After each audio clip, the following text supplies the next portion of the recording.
What up, Fight World? It's your boy Ego, and I'm back with some more boxing. Now, a lot of you guys are reaching out to me, and I appreciate the support, saying, Ego, when you dropping your official prediction, it is coming. However, this is a brand, this is a business, so I have to be strategic. Everything that I put out, I have a certain workflow that I want to do. But I will give you guys this, and this is Boxingego weapons. I want to break down some strengths on both sides, Mayweather and Pacquiao, leading up to this fight May 2nd. Official prediction will come. So I'm going to start off with Pacquiao. Now, for me, a definite strength for Pacquiao is his southpaw stance. He is exceptionally well at placing his left hand. He has a straight left, probably the best in the business, if not top three. So I think that is a benefit that he brings into this fight, being that he's a southpaw, being how a lot of orthodox fighters have to adjust and they have to be able to figure out a southpaw because the punches are coming from a different trajectory angle, and the punches are not coming from the same position that they would come from if you were fighting an ortho fighter. Intensity.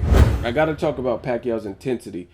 Out of all recent Mayweather opponents, I would say Pacquiao just has this, he's like a ball of energy, frenetic energy, just constantly moving. He could put combinations together. So I think that's another strength that Pacquiao brings into this fight. Just the fact that he's an intense person. His training, you can just watch the clips on 24/7 and the little highlight specials. It looks like he's always intense. Like on the heavy bag, he makes every punch thudding. He tries to make every punch count, things like that. So I think that's another benefit for Pacquiao. Also, stamina, endurance. A lot of people aren't putting this into perspective. Pacquiao, out of all recent Mayweather opponents, like guys like De La Hoya, Maidana, Cotto, they all seem like they faded in the later rounds. Cotto looked like he might even get knocked out in the 12th round. De La Hoya clearly lost the second half of the fight with Floyd Mayweather, and Maidana as well. And also even Canelo. You look at Canelo when he was fighting the 11th round, Mayweather was showboating and Canelo was punching into the ropes. Just, it looks like a lot of guys didn't have what it took in the second half. Versus a Pacquiao, he shows in his career a good stamina. He shows he can go the distance. He went the distance with Algieri, Bradley too, and looked good in those later rounds. I thought he looked better in the Bradley 2 fight in the later rounds than he did in the first half of the fight. So definitely a weapon for Pacquiao. Also, work rate. Pacquiao has, it kind of goes hand in hand with intensity. He has a high work rate. On average, like at one point of his career, he was throwing upwards of 800 punches in a fight. You know what I mean? That's a ton of punches. So just if I look at Pacquiao, his history, he has a high work rate and he throws a lot of punches per round, stays busy, both with his feet and his hands. Power. You can't talk about Pacquiao without power. Now that power hasn't been as prominent in his recent fights, but he still shows you spots of it. In the Chris Algieri fight, even though this is a guy coming up in weight, he was able to pop Chris Algieri. The one official knockdown that really stands out is when Tim Lane was talking about letting Algieri out the cage, and then he just got cracked. You can see it on his face. It was a powerful punch, and it came from a dynamic angle. So I'm going to put power as a Pacquiao strength. Footwork.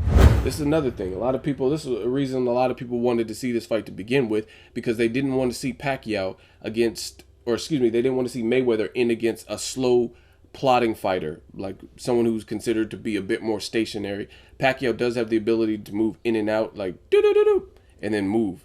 And he's kind of like a ghost in that sense, where it's harder to telegraph where his feet are going to be because he's constantly bouncing, constantly moving. I seen an interview with Keith Thurman where Keith Thurman referred to it as a jackrabbit style.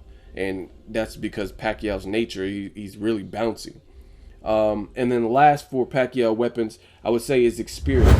Very experienced. I mean, from fighting where he was using weights in his pockets to make weight because he was underage, fighting in the Philippines and having knockouts, all of that's all experience for Manny Pacquiao. He has more fights than Floyd Mayweather in terms of the totality. Now, the competition in the early goings wasn't like stellar, but it's still experience. It's still learning on the job, etc. You got guys like Julio Cesar Chavez. Let's be real. He's a legend, one of my favorites. But a lot of those guys he fought early on weren't the best ranking people. They weren't world beaters, if you will. So Pacquiao also had that as he learned on the job, but it all goes with experience. The Marquez saga, the 4 fights, losing to Eric Morales in the first fight, and then coming back to really just obliterate him in the second and third fight. This is all good experience for Manny Pacquiao. So I put that on the weapon. Now for Floyd Mayweather, I'm going to go through his. Some of his are actually the same as Pacquiao. That's how I see it. And for Mayweather, I'll start with the body attack. A lot of people don't put this into perspective. When some people talk boxing, they mention like a lot of talented Mexican fighters who just happen to be exceptional inside fighters, and they look good doing it. This is obviously not every Mexican fighter, but a lot of them have a nasty inside fight game. Leo Santa Cruz, guys like Canelo, etc., Brandon Rios. But people don't give credit for Mayweather, his inside fight game, and his body attack. His body attack is actually very effective, if you will. Mayweather does this dagger to the body that I've seen several people, even Andre Ward, other great fighters, talk about how they got that from Floyd Mayweather. It's just like he has this quick jab to the belly button. And it reminds me of, I don't know if Mayweather got it from this, but the old Nintendo game, Mike Tyson's Punch-Out. There was a fighter, I forget his name, if you guys remember, drop it in the comment, and he had an X-shaped piece of tape on his belly button, and you had to just keep punching him, and his pants would fall down, his trousers, his trunks or whatever would fall down. That's kind of the same punch that Floyd Mayweather does. It's just like it's like a quick jab to the ab. It's a quick, well-timed jab, like punch to the solar plex. He's really good with the body attack, and what it happens is people don't realize this. It stops you dead in your tracks and it freezes you. You're like, oh shit, or it's kind of goes back to the timing, which is another thing on Floyd's list, is if you catch someone at the right specific moment, it knocks the wind out of them. It takes breath away. Your body needs oxygen. That's why you have nostrils, you have a mouth. And if you get punched at the right times in the right spot of the body, like pressure points in certain spots that are vulnerable for the average person, like the body, like it takes your breath away. So I think Mayweather has a very underrated body attack, and I think he did it more in the Mayweather Maidana Part 2 fight, which is why you see Maidana slow. And in the first fight, Maidana said his punches tickled, and then you could even see Maidana in the rematch in the later rounds. It looks like he was kind of grimacing as he was getting chopped to the body. So body attack definitely one for Mayweather. Also, this is a given intelligence, ring IQ. Mayweather is very fast. He computes. He takes the data. He kind of sees what you're doing, and he has good ring IQ and ring generalship. He knows how to use the ring, and he knows when to use it. It's not about, some people say, oh, this runner stuff. It's not about that. It's about using it, because if you notice, he doesn't really do the same thing back to back. He makes it hard for you to figure out the May Vinci code or whatever you want to call it, the puzzle. It's not like he's doing lateral movement for rounds 1 through 12. He might use lateral movement in round 7 to throw you off and then walk you down in round 8. So I think he has a lot of intelligence, and he knows when to lay on the ropes generally and when to stay off the ropes. Like you've seen in the Maidana fight, he's seen the success, some of the success that Maidana had in the first fight. So he made sure that he didn't overly lay on the ropes in the second fight and create more openings for Maidana. Or if you notice this about Floyd too, is sometimes he'll get cracked. Shane Mosley cracked him in the second round. He was hurt, and he got hurt twice in that round. Some people don't remember that. And then Mayweather had to pull the dog out and survive that particular round. So intelligence is not always what some people consider. Intelligence could be multiple things, like clinching when you have to, instead of getting, like me, I would rather grab somebody to recompose myself than to get knocked out immediately after. What's more embarrassing? Some people are like, oh, he grabbed Shane Mosley. Duh, that's what you're supposed to do. Why would you not grab someone if you're on like Queer Street with no legs behind you? You're supposed to recompose yourself. Same thing with like other fighters who don't exercise the best intelligence at all times. Zab Judah in the Costa Zoo fight, he might have been able to keep fighting had he not got up within seconds. Same thing, Amir Khan, Danny Garcia. Amir Khan got right back up, and he was wobbly. Kenny Bayless had a ref cam, and you could see how wobbly it was. A first-person, like GoPro type of perspective. You seen Amir Khan look like he was on a boat, like he was just swaying. So Mayweather did the responsible thing to do, which is to clinch Shane Mosley. He was hurt. He was hurt. It is what it is. Better than getting knocked out. And that's the thing where you got to give his intelligence credit, because he gets hit with those shots. Maidana cracked him in the second fight too, flush. Some people said it knocked his tooth out. And after that, he made sure he didn't get caught like that again. That's a credit to his intelligence. Next one is stamina endurance. Just like Pacquiao, these guys are Energizer bunnies. They can go for the duration of 12, and I haven't really seen them fade. If anything, it looks like Mayweather gets stronger and better as he starts to pick you apart and fill you out and stuff in the later rounds. Next one, defense. I don't really have to spend too much time talking about this. Giving you different looks, the Philly shell, keeping people off balance, using his feet when he has to, laying on the ropes, but still being able to evade shots. This is what Mayweather does. Good jab. A lot of people don't give him credit for a good jab. I got to put that on there. He has a good jab, and to me, a jab is one of the most forgotten punches in boxing. Sets up so much, yet so little people do it. And if they do it, they don't consistently do it throughout a fight. They'll do it for round 1 through 3, have success with it, and for whatever reason, midway through, they'll stop it. So I got to give credit to Mayweather for having a good jab. And then also timing. Mayweather's timing is almost impeccable. That's why he has the highest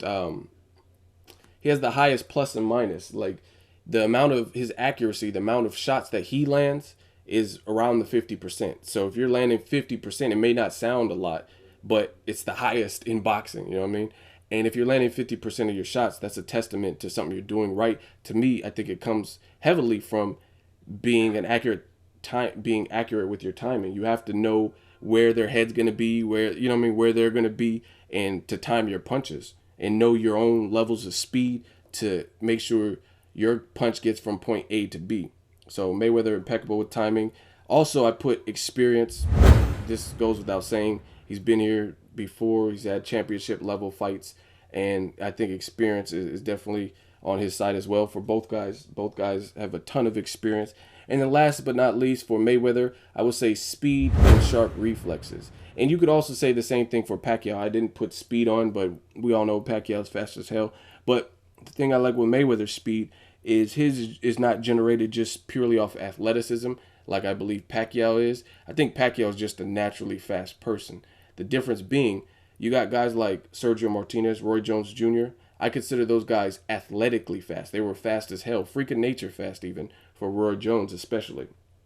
But as you get older and you slow down, sometimes, even though Pacquiao doesn't really slow down with his speed, it's still more based on his athleticism as a fighter. Versus Mayweather, he's always had speed in his career, especially in the lighter divisions, letting his hands go and stuff a bit more. But Mayweather, style-wise, has matured, and his speed, I think, also comes from having sharp reflexes and timing. So he kind of connects the dots from A, B, C. It's not just, oh, I'm a fast dude, I'm Amir Khan, I got the fastest hands. It's I'm fast, but I'm fast because of my reflexes and my brain and knowing my abilities and things like that. So I think Mayweather, he is very sharp with his reflexes. I've seen him when he does the pull counter, just stuff like that. That's speed. It takes to evade a punch and dodge somebody's punch, pull your head back, and then tag them with the counter shot. That goes to show you has speed. So I think Mayweather's very high up in terms of his speed because of his reflex and timing. It's not one thing. Like, if I were to break it down, there's guys like Gary Russell Jr. and Amir Khan who are probably faster than Mayweather at this point in terms of just pure speed if you want to throw 5 punches. But it's not just about that. It's also about technique and how you land your punches, if that makes any sense to you guys. So that is a preview of some of the strengths and weaknesses for both Mayweather and Pacquiao. Boxingego weapons. Drop me a comment. Let me know how you think I did. Make sure you like my video. As always, hate, comment, and subscribe. Till next video is Ego signing off.